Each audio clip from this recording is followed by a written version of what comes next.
زانیاریەکان لە لایتۆ بانی باش گەیلان باینتان باش کۆسار سانە ینی هەموو ئەو نەخۆشیە ڤایرۆسانەی کە هاوڵاتیان تووشیان دەبوو بەتایبەت نەخۆشە کوشندەکان دەبووە پێشووتر لە تاقیەکان بۆ دڵنیایی ڕەوانی بەغدا بکرای بەڵام ئێستا تاقیگەی هەولێر وەکو سنتەرێکی دڵنیایی هاتووە بۆیە پێویست ناکاتن هاوڵاتیان بۆ دڵنیابوونەوە لە تاقیەکان لە ئەنجامی پشکنینەکان ڕەوانی بەغدای بکەم بەڵکو هەر لە شاری هەولێر دڵنیایی دەدرێتن بۆیە ئەمە پێشاتە چنوێ بۆ کەرتی تەندروستی لەسەر ئەو بابەتە بەڕێبەری گشتی تەندروستی هەولێر دکتۆر دلۆڤان محەممەدم لەیە زانیاری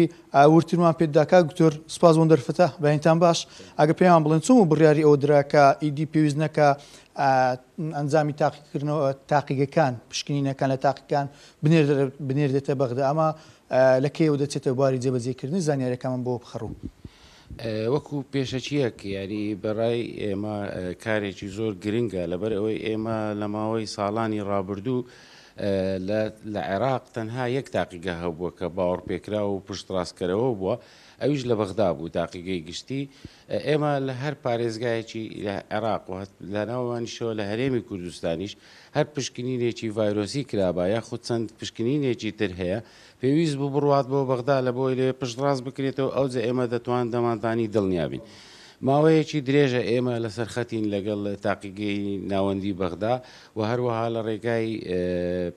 ڕێکخراوی تەندروستی جیهانی WHO ئەوە بوو هاتن چەندین جار هاتنە شوێنەکانیان دیتیە و پشکنینەکانمان ئێمە کە نردووە لە بۆ بەغدا لەوێ پشتڕاست کراوەتەوە بۆیە هەردوێنێ تیمەک لێرە بوون لە هەولێر لە تاقیگەی تەندروستی گشتی بڕیاری ئەوەیاندایە کەوا چەند پشکنینێک لە سەرەتادا دەست پێ بکرێتن کە پشکنینەکان گرنگن بەڕای ئێمە و لەوانە ڤایرۆسی ئەیدزی تێدا هەیە نەخۆشی ئەیدز و هەروەها ڤایرۆسی پەتای جگەر سورێژە و هەروەها کۆلێرا ئەوانە لە سەرەتادا ئەو چار نەخۆشیە دەستپێکێک دەبێتن بۆ ئێمە چیتر نەنێرین بۆ بەغدا بەڵکو شارەکانی تری هەرێمی کوردستانیش دەتوانن پشت بەو تاقیگەیە ببەستن و وەکو ڕیفرەنس لابێکی پێدێواتە وەکو تاقیگەیەکی مەرجع دەبێتن بۆ هەرێمی کوردستان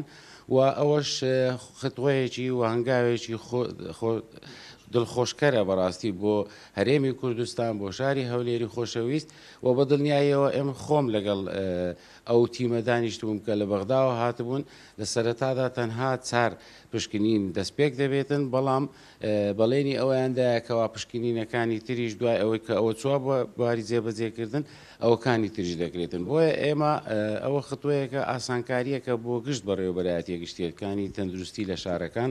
چونکە بەڕاستی ئێمە پێشتر کە دەمان نارد هەم چۆنیەتی گواستنەوەکەی ئەستەم بوو زۆر جاران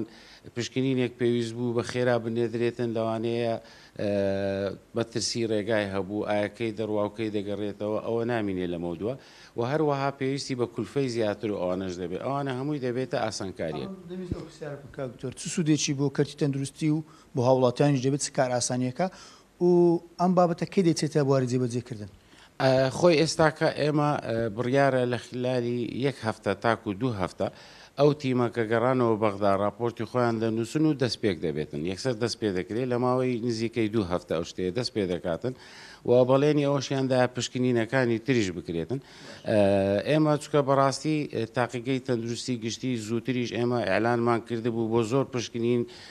بەڵێ ئای زۆشی وەرگرت بوو لەبەر ئەوە گرنجێکی تایبەتیە. ئەوەش بپرسم بۆ هاوڵاتیانی هەموو هەرێمی کوردستانە ئاسایە بێنە شاری هەولێر ئەم لە جیات ئەوە یاخودا بڵێن لە بڕی ئەوە بچن بەغدا تا دڵنیایی بکەن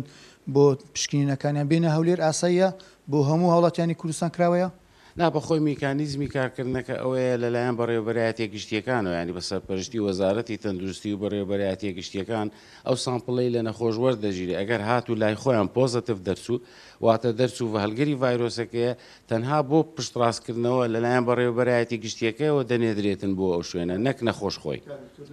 بەڵام بە کورتی ئەگەر بابەتەشکەم بۆ باسکە ئەویش زۆر حاڵەتەکان چەند بارە دەبێت ئەوش پەلەماردەین سەجی بێلانەیە بۆ سەر هاوڵاتیان بە تایبەت منداڵان لە شاری هەولێر ینی حاڵەتەکان بوونە دیاردا لە کەرتی تەندروستی ڤاکسین دژە ئەو بابەتە هەیە؟ بەڵێ ڤاکسینەکە خۆشببختانە هەیە دەست دەکەوێتن ینی ئێمە فعلەن ینی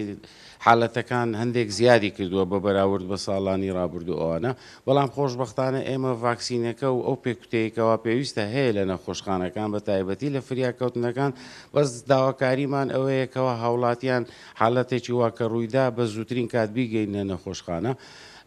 بەڕاستی تاوەکو ئێستاکە ئێمە لە خلالی ئەو ساڵە نزیکەی 800 حالەت تاوەکو ئێستاکە ڕوویداوە ینی حاڵەتەکان بەراورد بە ڕابردوو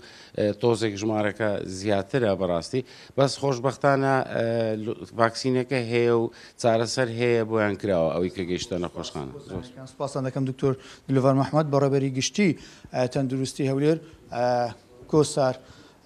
سانە ئەمە زانیاریەکان بوون سەبارەت بەکردنەوەی تاقیگاکان دەگەڕێمەوە لەتان.